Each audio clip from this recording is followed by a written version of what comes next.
Ok, buen día. ¿Cómo están? Buen día, profe. Buen día. Buen día, buen día. Vamos a esperar que se unan los compañeros. Mientras tanto, vayan poniendo su nombre completo y presente, por favor, en el chat. Bueno.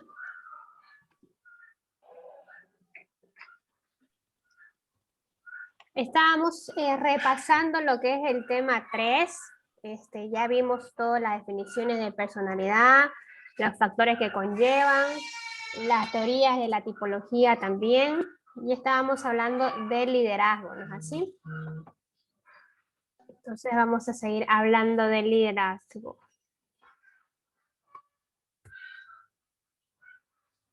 Vamos a compartir.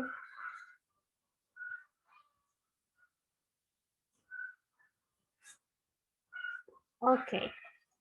Estamos hablando de el liderazgo, qué es un líder, los estilos de liderazgo que hay, y pusimos algunos ejemplos también. Y ahora vamos a hablar sobre las aptitudes que tiene que tener un líder. Bueno, primero vamos a acabar el tema y luego vamos a hacer el análisis que tenían que hacer para hoy, ¿ya? Las aptitudes de un líder. Dice que una de las aptitudes tiene que ser comprensión de los demás, ¿no? Nosotros, para tener un liderazgo adquirido, tenemos que tener empatía y ponernos en el lugar del otro, ¿ya?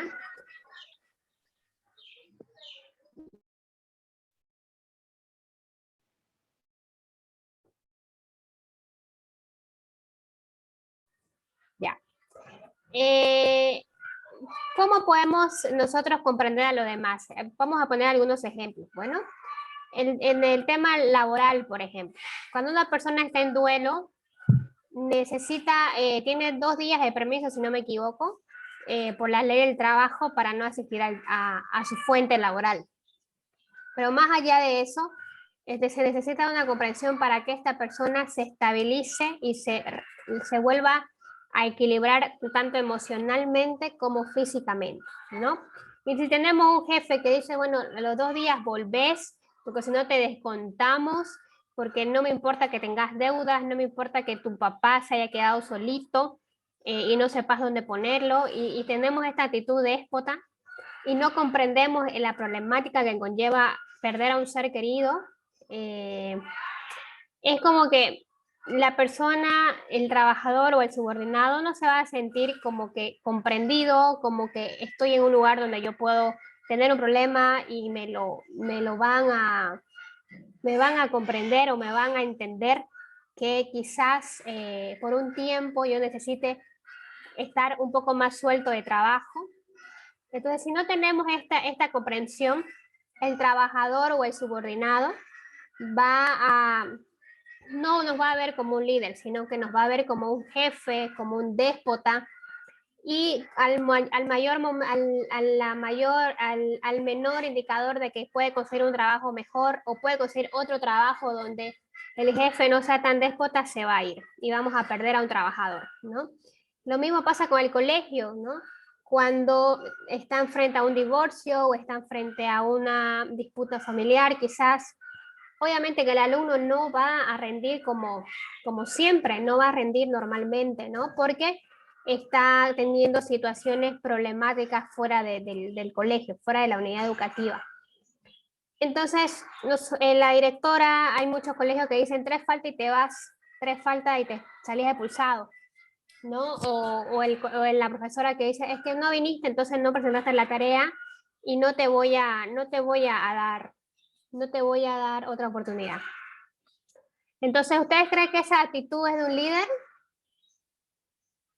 De una persona que está a cargo de un grupo social. Debería comprender que están pasando una situación familiar y decir, bueno, te vamos a dar más tiempo a vos, una semana o una semana y media más para que puedas presentar el trabajo.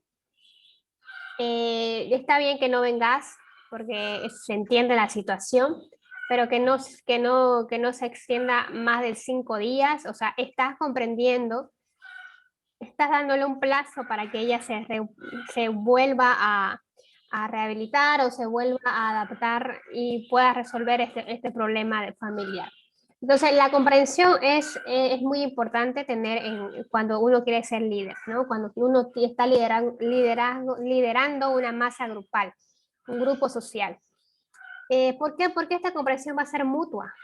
Va a ser mutua, porque, por ejemplo, en el trabajo, sé que vos tenés una empresa y comprendiste de esta parte, y cuando te suceda a vos como jefe o como eh, encargado del área, que te pase algo, ellos van a decir, está bien, jefe, vaya, nosotros lo cubrimos, no se preocupe que aquí la empresa va a estar bien cuidada. ¿Se da cuenta? Pero sin embargo, si no tuvieron esa comprensión el trabajador y a usted, al jefe le sucede, ellos no van a tener el mismo entusiasmo ni la misma motivación de resguardar la empresa. Entonces esto siempre es mutuo, ¿no? Yo doy y yo también recibo por lo que yo estoy dando. El autodominio. El autodominio tiene mucho que ver con la inteligencia emocional que nosotros tenemos. Y esto seguramente lo han visto cuando hacen un trabajo en grupo y cuando son encargadas del grupo o cuando son encargados del grupo, hay siempre un alumno o un compañero que no hace la tarea, ¿no? Que tenemos que escribirle un mensajito, ya pues apúrate, que ya se va a acabar el tiempo, sos el único que falta para hacer la tarea. No sé si les ha pasado a ustedes. Sí, Sí, profe. Sí, ¿no? Es siempre. así. Entonces, si nosotros explotamos, si nosotros no tenemos dominio de nuestras emociones, empezamos a discutir, empezamos a pelear, ¿no? ¿Ven? Que sos siempre así, que sos un flojo, que le voy a decir a la profesora, que vos no me vas a perjudicar y un montón de cosas, ¿no? Y empieza una pelea, ¿no? Una disputa de que... Y puede ser que la otra persona se enoje y empiece una discusión, o puede ser que la otra persona se haga víctima, por así decir que vos le gritaste y que te creías, no sé, la jefa del colegio. Entonces, para no tener estas discusiones, es mejor tener un autodominio de nuestras emociones, ¿no? Y no por eso yo digo que vamos a permitir que una persona nos perjudique en nuestra calificación. Simplemente tener un buen dominio, decir, mira, te doy 2 días tenés 2 días para realizar la tarea, porque si no, nosotros en nuestro informe vamos a firmar todos los del grupo para decir que te dimos un tiempo límite y no lo pudiste cumplir, y ya vos quizás le vas a dar tu justificación a la profesora. Pero nosotros ya lo tenemos realizado y solamente faltaría tu parte, y te vamos a dar 2 días de plazo. Y listo, se acabó, no hace falta que sos un flojo, que nos vamos a aplazar por tu culpa, ni nada de eso, ¿no? Obviamente que a veces nos domina esa rabia que tenemos de que no cumplan lo que les corresponde, pero es muy importante autodominar las emociones. ¿Por qué? Porque la universidad es peor. En la universidad es mucho peor porque en los primeros semestres hay personas que no conocen, entonces no saben cómo van a hacer.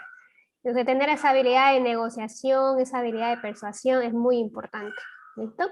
Y en el trabajo lo mismo, ¿no? Si hay un error, no se tiene que gritar delante de todos. Si hay un error específico e individual, se lo llama a la oficina y le dice a ver qué pasa, ¿no? Y no es que se le echa la culpa, sino que más bien se empieza a buscar soluciones para ver el tema de que no vuelva a ocurrir. En caso de que ocurre 1, 2, 3 veces, ya obviamente ahí se toma otras determinantes, pero en ningún momento se grita o se humilla, porque eso no es tener autodominio. ¿Listo? Y otra actitud es la búsqueda de la unanimidad, la búsqueda de la unidad. Cuando tenemos un grupo social, cuando nosotros manejamos un grupo social o manejamos un grupo de trabajadores, es muy importante que todos estén contentos. Es muy difícil que todos estén muy contentos, pero se puede llegar a un equilibrio. Se puede llegar a un equilibrio para que todos estén satisfechos, no contentos, pero satisfechos, ¿no? Y que todos se sientan escuchados y que todos se sientan que sus ideas están siendo escuchadas y que todos los aportes que ellos están haciendo lo están tomando en cuenta. Eso es muy importante, que las personas de los grupos sociales que nosotros vamos a liderar se sientan escuchados. Entonces, por eso se busca la unanimidad. Otras aptitudes que tenemos es el dar el ejemplo, ¿no? Dar el ejemplo, ser el líder tiene que ser un ejemplo. En el anterior grupo me decían que cuando la profesora decía no vamos a ir al baño, no van a ir al baño en esta clase, y ella iba al baño, se sentían traicionados, se sentían enojados porque uno con ganas de ir al baño y no podía y ella fue al baño. Entonces, es muy importante dar el ejemplo.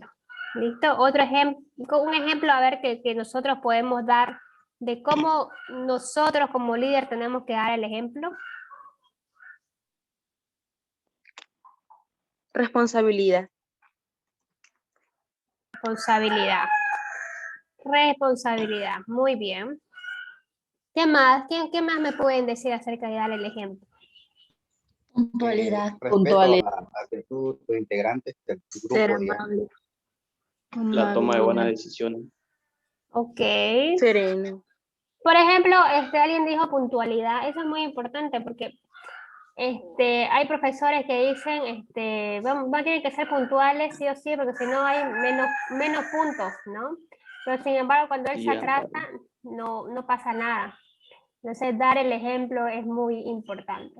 Otro dar el ejemplo es, nosotros mucho cuando estamos en la etapa de la adolescencia, lo que hacemos es decir, los papás, escuchar a los papás, ¿no? Que dice, ese es el ejemplo que yo te doy, ese es el ejemplo que yo te di, ese es el ejemplo que yo te enseñé, ¿no es así? A veces nos dicen los papás así, porque hay papás, hay padres de familia que predican en su método de crianza que dar el ejemplo es lo que hace que los niños aprendan, que los hijos aprendan. ¿Listo? Y es respecto al ser humano, ¿no? Respetar mayormente esto es está ligado mucho a la comprensión hacia los demás. ¿Listo? Profe, ¿Sí? siempre es necesario que el ser humano tenga un líder para vivir, ¿no? Siempre necesita un líder para motivarse. Por ejemplo, un líder muy habitual es Dios, porque necesitamos, digamos, confianza de parte de ese ser supremo. Siempre necesitamos supremacía para sobrevivir. Es muy importante el liderazgo, ¿no? El ser humano lo que hace es que siempre se agarra de algo. Por ejemplo, lo que dice Gabriela de la fe, ¿no? Hay seres humanos que su motivación es la fe. Hay otros seres humanos que su motivación es el trabajo, ¿no? Que su motivación es la familia. Entonces, es de acuerdo a cada motivación que el ser humano adapta para su vida. Pero sí, muchas veces cuando nosotros no tenemos un líder al frente, nosotros nos hacemos líder, ¿no? O, por ejemplo, cuando en la familia, lastimosamente, una familia de 5 integrantes, el papá, la mamá y 3 hijos. ¿Qué sucede cuando los padres mueren? ¿Quién se hace cargo de eso? Yo tenía a mi líder que era mi papá y mi mamá, pero yo soy la hermana mayor ahora. Entonces yo voy a ser la líder de esta familia. Yo me voy a encargar de este grupo social que tengo, ¿no? Entonces también el hombre tiene esa habilidad, el ser humano tiene esta habilidad de que si yo no tengo un líder para seguir, pues yo lo hago, ¿no? Entonces, en la fe y la religión, obviamente su líder es Jesús, es Dios, ¿no? Y con eso se mueven y por eso se motivan, eso es muy importante. Pero hay personas que también tienen otros factores de motivación. Los seres humanos somos muy adaptativos. Por ejemplo, cuando en esta pandemia han fallecido muchos padres, muchas familias y han tenido que volver a adaptarse. Yo conozco el caso de un padre de familia que falleció, y el papá era el que traía los alimentos, el que traía todo lo que es el sustento económico. Y la mamá era ama de casa y las niñas eran estudiantes, ¿ya? Cuando se murió el papá, tuvieron que adaptarse nuevamente y cambiar su método de vida. Y su mamá tuvo que ahora ser la líder, ¿no? Porque si no, sus hijas se morían de hambre. Entonces, es una adaptación y es de acuerdo a la motivación que uno tiene al frente. ¿Listo? Y bueno, estábamos hablando de respecto al ser humano, es muy importante el tener, está vinculado mucho a la comprensión del ser humano, ¿no? Tener la empatía, sacar lo mejor. Un líder saca lo mejor de uno, saca la capacidad, la habilidad y fomenta eso. Es increíble cuando uno tiene un líder o cuando es un líder tiene que sacar lo mejor. ¿Listo? Y ahora vamos a hablar, ¿tienen alguna dudita respecto al liderazgo? Todo claro, Lice. Ya, bueno. Esto ya lo han visto, solamente estamos repasando, ¿ya? El desarrollo de la personalidad, ¿ya? Nosotros hemos visto que a lo largo de nuestra evolución humana, de nuestro desarrollo humano, tenemos ciertas etapas que en cada etapa el ser humano o la persona se tiene que adaptar, ¿ya? En este caso vamos a ver cómo se va desarrollando la personalidad de acuerdo a las etapas que nosotros conocemos de acuerdo al desarrollo humano. La gestación. Desde el momento de gestación hasta el momento hasta el nacimiento del ser humano, recibe influencias biológicas que han determinado su estado de ser físico. El ser humano experimenta sensaciones que conformarán la estructura de su personalidad. ¿Qué quiere decir? Que al momento de la gestación, cuando tiene una etapa de gestación determinada, cuando ya el bebé está formadito, cuando el bebé ya tiene el corazoncito, se empieza a escuchar más cosas en la barriga de mamá. Y no sé si ustedes han escuchado, pero cuando la mamá dice, le pongo una canción a mi bebé en mi barriga y se empieza a mover, ¿no? O sin embargo, llega su papá y toca mi panza y me patea, ¿no? Son características desde la gestación que nosotros ya empezamos a adaptar y es de acuerdo también al método de cómo la mamá lleva la gestación, ¿no? Sin embargo, si la mamá lleva una gestación sola, que no tiene una pareja o que tiene una familia, quizás lo lleve muy bien o quizás lo lleve muy mal. Eso va a depender cómo es la estadía de gestación, los 9 meses de la mamá. ¿Y por qué dice que determina su estado físico? Porque de acuerdo a la gestación, uno nace con unos kilos, con unas pulgadas. Si nace equilibrado, no va a tener que ir a la incubadora. Si sale a término los 9 meses, no va a tener que tampoco ir a una incubadora para desarrollar esos 2 meses que le faltó. Entonces, el estado físico tiene mucho que ver cuando uno nace.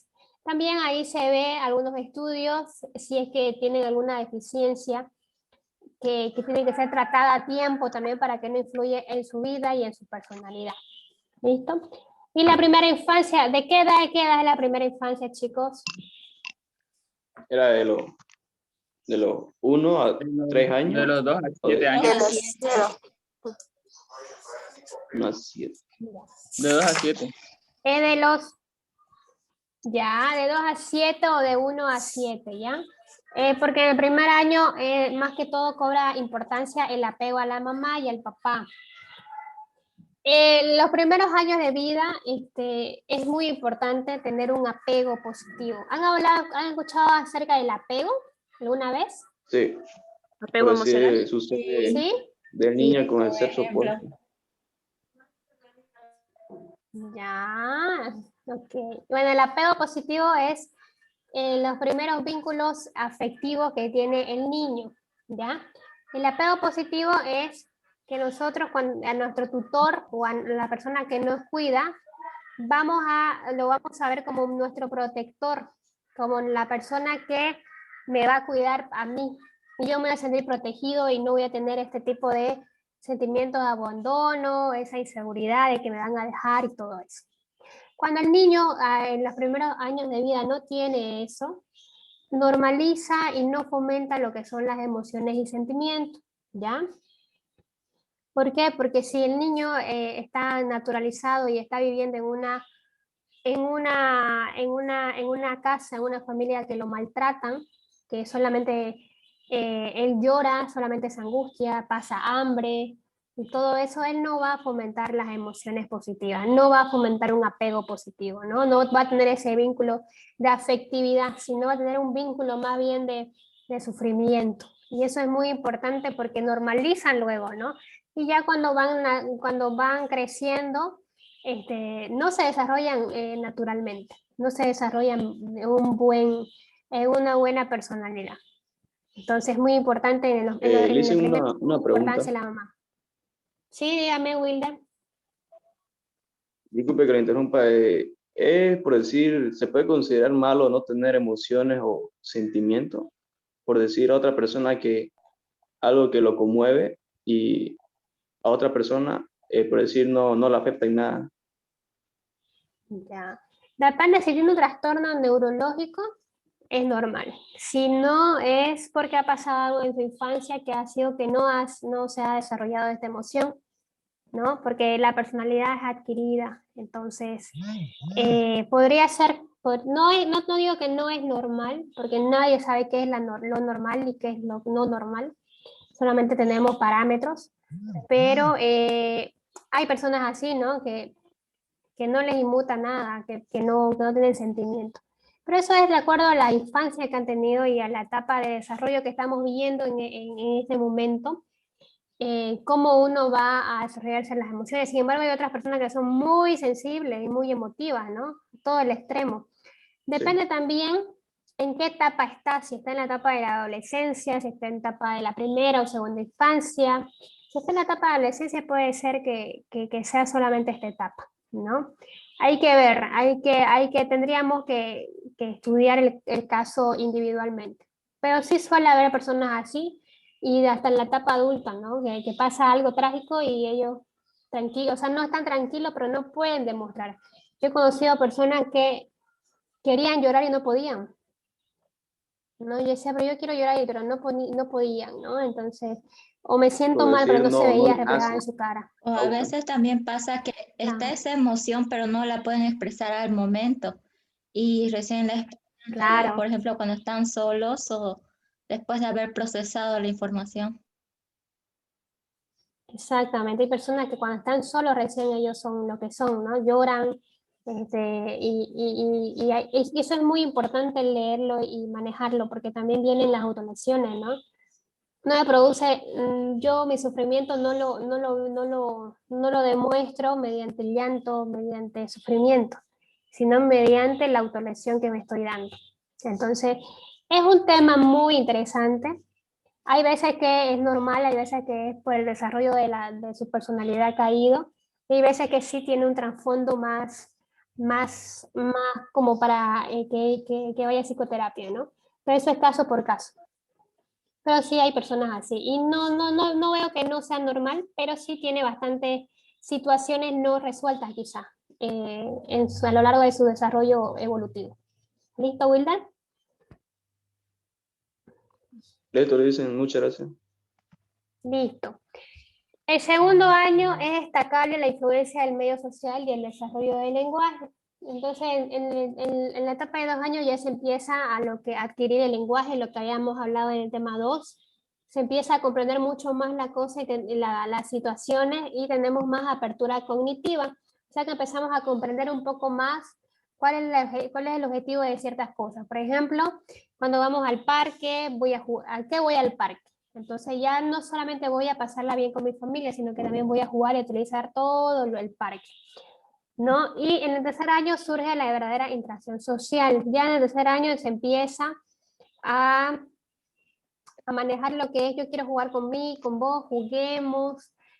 Cuando ve a otros niños ya empieza a decir a otro niño, entonces ya va dando cuenta que ese niño puede jugar con él y empieza la interacción social. También en el tercer año algunas mamás y algunos papás lo llevan ya a lo que es a la guardería, ¿no? Y empieza a jugar con sus pares.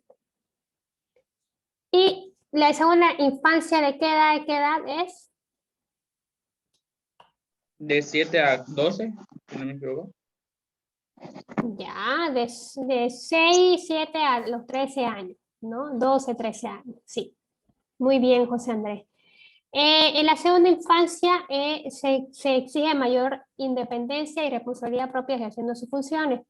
¿Qué quiere decir? Que en esta etapa nosotros ya los niños tenemos que darles cierta responsabilidad. Tenemos que fomentar que ellos sepan la dirección de nuestra casa, sepan el nombre de papá y mamá, sepan un número de teléfono para ver en caso de que se pierdan, sepan la dirección de casa, puedan limpiar su cuarto, puedan barrer quizá un poquito el comedor, o sea, de fomentarles esa independencia y esa responsabilidad. Porque eso le va a ayudar mucho a la adolescencia, le va a ayudar mucho a la adultez, tener una rutina de responsabilidad. Es muy importante es que nosotros la desarrollemos en la segunda infancia, ¿ya? Alrededor de los 10 y los 13 años se ha alcanzado muchos aspectos de la personalidad y ahí se fomenta lo que es la solidaridad, la empatía, ¿no? Ya cuando estamos alrededor de los 10, 13 años, ya como que vamos entrando a la adolescencia. Y aquí nosotros queremos estar más con nuestros amigos, queremos ir de paseo con nuestros amigos, ya no queremos ir tanto con nuestros papás, nos da vergüenza que nos agarren la mano, ya no queremos, ya queremos esa independencia de que puedo caminar solo. Empezamos a mirar más a papá y a mamá como personas que se equivocan, como personas que tienen cualidades, pero que también tienen defectos. Empezamos a juzgarlos también. Empezamos a tener más apertura de nuestra realidad como es, ya no tanto en una burbujita que solamente quiero jugar y quiero estar con mis amigos. Y también empezamos a vernos a nosotros mismos, ¿no? A nuestros cambios, porque ya a esta etapa vamos teniendo cambios físicos, ¿no? Entonces nosotros vamos diciendo, ¿por qué a ella le salió bigote y a mí no? ¿Qué tendré algo malo? ¿Cuándo me va a salir? ¿No? ¿Por qué tiene pelitos acá y por qué a mí no? ¿No? Igual las chicas, ¿no? ¿Por qué a ella le está saliendo, no sé, los senos y a mí no? ¿No? Entonces empezamos a compararnos ya, y empezamos a tener esta inseguridad de nuestro cuerpo y empezamos a adaptarnos también a este cambio corporal que estamos teniendo. Y luego llega la adolescencia, que es la etapa que siempre les había dicho que es fundamental en nuestra personalidad y decisiva.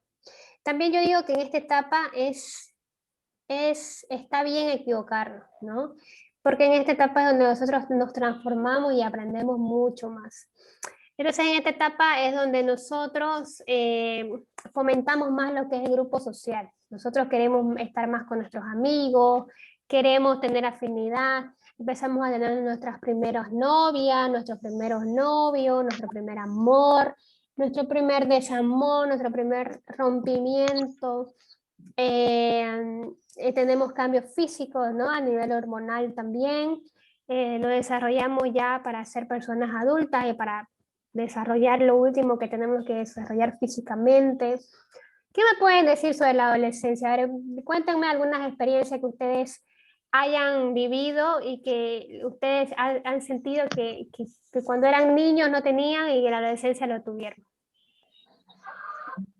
Por decir, el gusto hacia las mujeres, por decir, en caso de los hombres, y viceversa. Ya nosotros a la compañerita no la vemos como prima o como hermanita, ¿no? Ya la vemos como que una chica, Sí. había sido bonita nomás, ¿no? Se está poniendo bonita María Isabela, ¿no? Más o menos así. ¿Qué más? Las mujeres somos una bomba de estrógenos, profe. Y los hombres una bomba de progesterona, de testosterona. Es verdad, ¿no? Sí, sí. Igual aquí las emociones están explotadas, ¿no? Junto con las hormonas. Nosotros o somos muy felices o somos muy tristes o estamos muy tristes.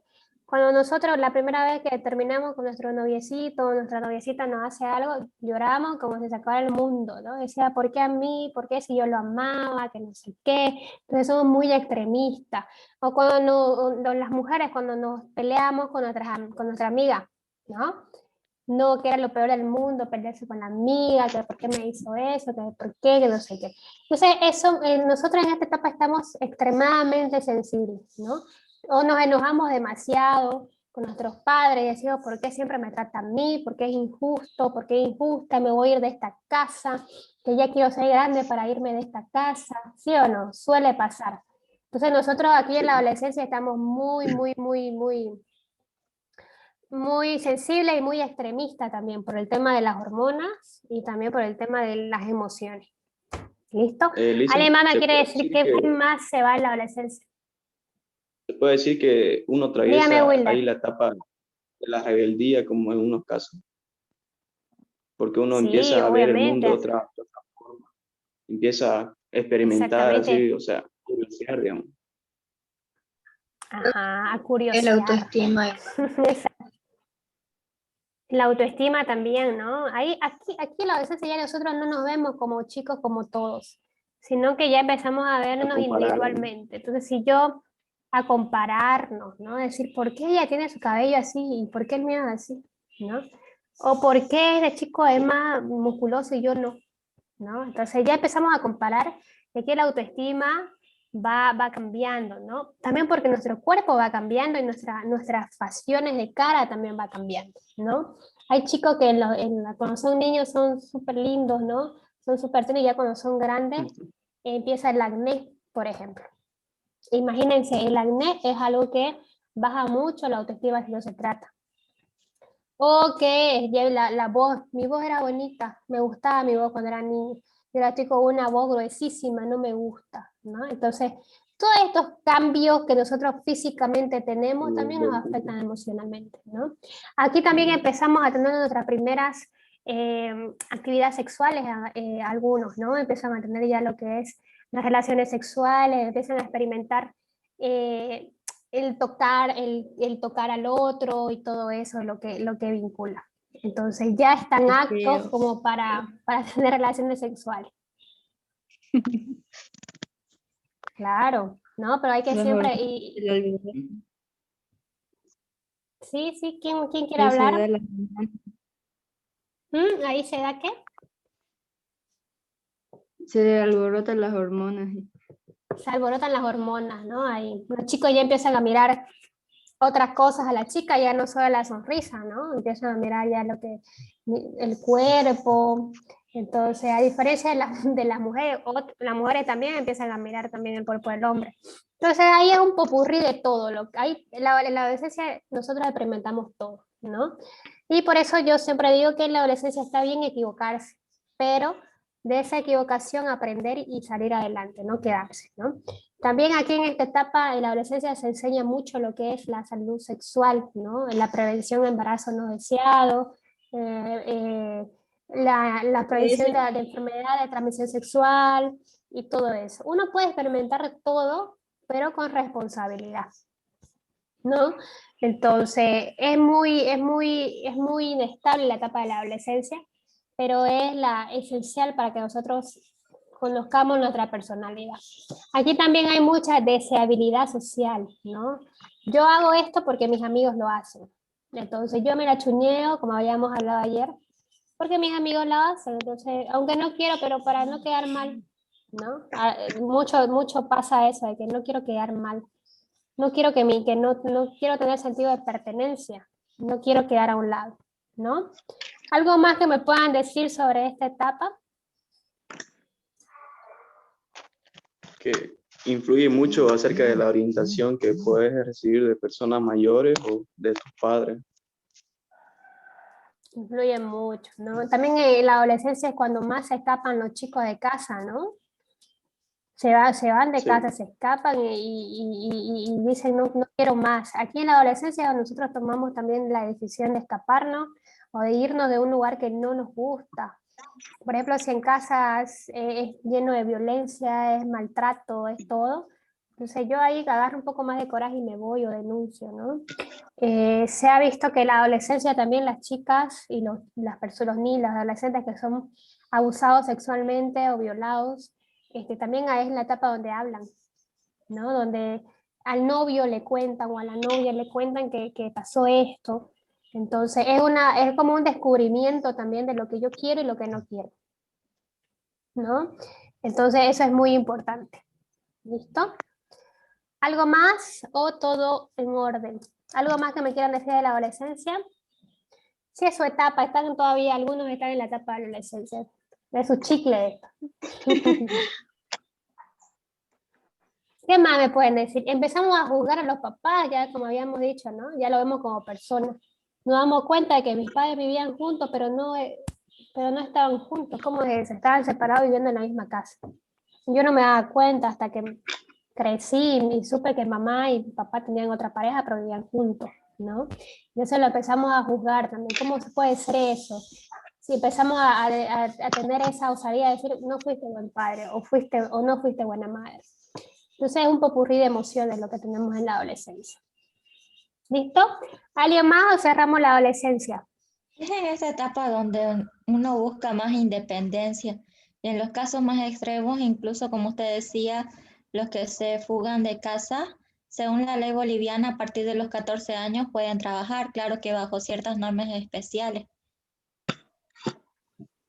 Claro, ya empiezan, ¿no? a trabajar. Ok, chicos, sí, la adolescencia es una etapa decisiva de la personalidad. ¿Listo? El tema 4, por ejemplo, es netamente la personalidad, así que ahí lo vamos a profundizar mucho más esta etapa. ¿Listo? Ok, y vamos con las dos últimas etapas, nos quedan 4 minutitos, ahora vamos a ver si no lo... La vida adulta, ¿no? La vida adulta se pasa de la socialización primaria a la secundaria. ¿Cómo es esto? La socialización primaria en un primer momento es con quién yo quiero juntarme, con quién yo quiero socializar.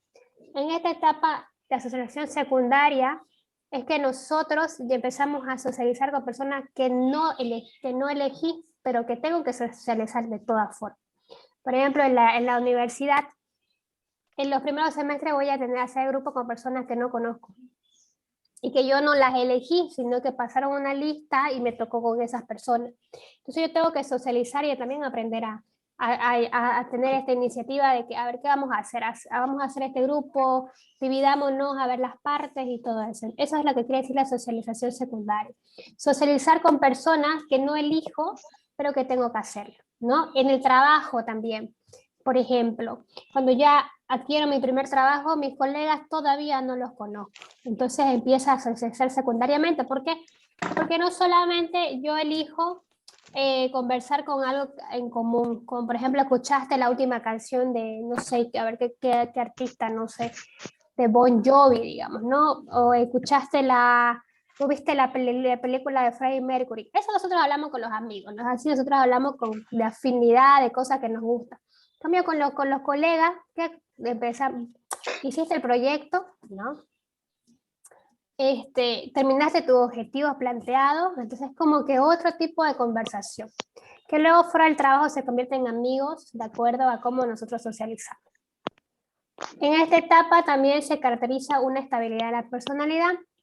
A diferencia de la adolescencia, que somos inestables, que un día nos gusta el color rojo y otro día nos gusta el color negro, o que un día me gusta el cabello largo y otro día me gusta el cabello corto y me lo corto.